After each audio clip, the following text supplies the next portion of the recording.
নমস্কার বন্ধুরা, শ্রাবণী রান্নাঘরে আপনাদের সবাইকে স্বাগত জানিয়ে আমি আবারও একটা রান্নার ভিডিও নিয়ে আপনাদের সামনে চলে এসেছি। আজকের আমি আপনাদের করে দেখাবো সবুজ আলুর দম। তাহলে সবুজ আলুর দম আমি কিভাবে বানাই সেটা আপনারা একবার দেখে নিন। সবুজ আলুর দম বানানোর জন্য প্রথমে আমি গ্যাসটা অন করে নিয়েছি আর তার মধ্যে একটা কড়াই বসিয়ে দিয়েছি। এবারে আমি এর মধ্যে দেব জল।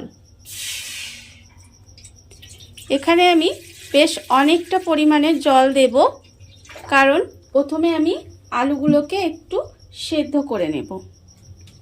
এখানে আমার 3টে মাঝারি সাইজের আলু আমি রেখেছি, সেই আলুগুলো আমি এর মধ্যে দিয়ে দিলাম। আর আমি এর মধ্যে দেব কড়াইশুঁটি। কড়াইশুঁটি আমি এখানে আধ বাটি মতো কড়াইশুঁটি আমি রেখেছি, সেই কড়াইশুঁটিটাও আমি এর মধ্যে দিয়ে দিলাম।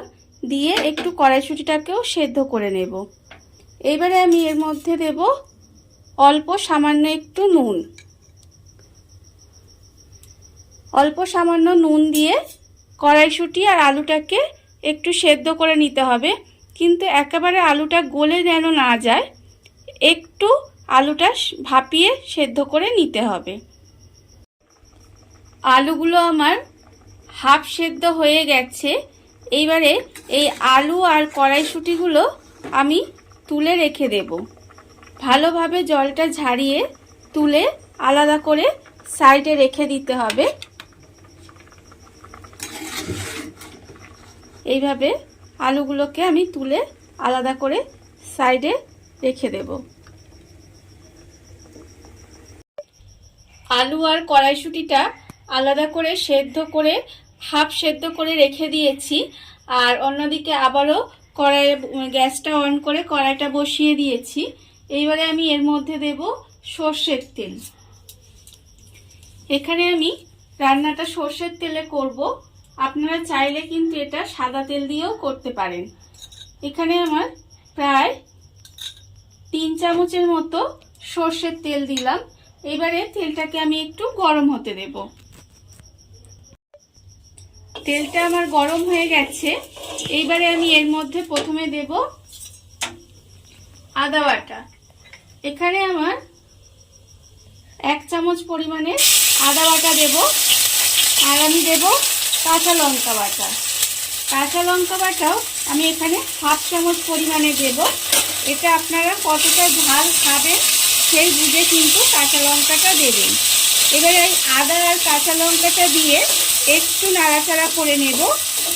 নাড়াচাড়া করে নিয়ে এবারে আমি এর মধ্যে দেব কড়াইশুঁটি। এখানে আমি বেটে রেখেছি প্রায় 100 গ্রাম কড়াইশুঁটি আমি এখানে বেটে রেখেছি।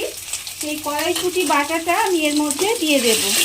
দিয়ে এবার এই মশলার সঙ্গে কড়াইশুঁটি বাটাটা ভালোভাবে একটু কষিয়ে নিতে হবে। কড়াইশুঁটি বাটাটা দিয়ে ভালোভাবে একটু নাড়াচাড়া করে ভাজা ভাজা মতো করে নিয়েছি। এইবারে আমি এর মধ্যে দেব নুন। নুনটা দিয়ে যেহেতু আমি আলুটা সেদ্ধ করেছিলাম, সেই জন্য এখানে আমি অল্প পরিমাণে নুন দিলাম। আর আমি দেব এখানে চিনি। চিনিটাও আমি অল্প সামান্য পরিমাণে দিলাম। আর আমি দেব এখানে লঙ্কা গুঁড়ো। যেহেতু কাঁচা লঙ্কা আমি দিয়েছি, তাই এখানে 1/4 চামচ মতো লঙ্কা গুঁড়ো দিলাম। আর আমি দেব জিরের গুঁড়ো। জিরের গুঁড়োও 1/4 চামচ মতো জিরের গুঁড়ো দিলাম। দিয়ে এবার খুব ভালোভাবে কিন্তু মশলাটা আমায় আবারও কষিয়ে নিতে হবে। মশলাগুলো দিয়ে আমি খুব ভালোভাবে কষিয়ে নিয়েছি। এবারে আমি এর মধ্যে দেব যে সেদ্ধ করা আলুগুলো ছিল, সেই আলুগুলো আমি এর মধ্যে দিয়ে দেব। দিয়ে আবারও কিন্তু খুব ভালোভাবে কষিয়ে নিতে হবে। আলুটা দিয়ে এই মশলার সঙ্গে খুব ভালোভাবে কিন্তু আমাকে কষাতে হবে। আলুটা দিয়ে কড়াইশুঁটি বাটাটার সঙ্গে খুব ভালোভাবে কষিয়ে নিয়েছি। এইবার আমি এর মধ্যে দিয়ে দেব ধনেপাতা বাটা। এখানে আমার 1 চামচ পরিমাণে ধনেপাতা আমি বেটে রেখেছি, সেই ধনেপাতা বাটাটা আমি এর মধ্যে দিয়ে দিলাম।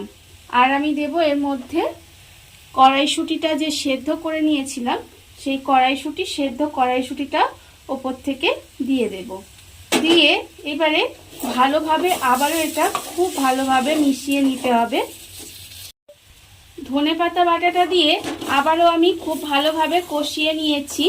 এইবারে আমি এর মধ্যে দেব ঈষদ উষ্ণ গরম জল। এর মধ্যে আমি ঈষদ উষ্ণ গরম জল দেব।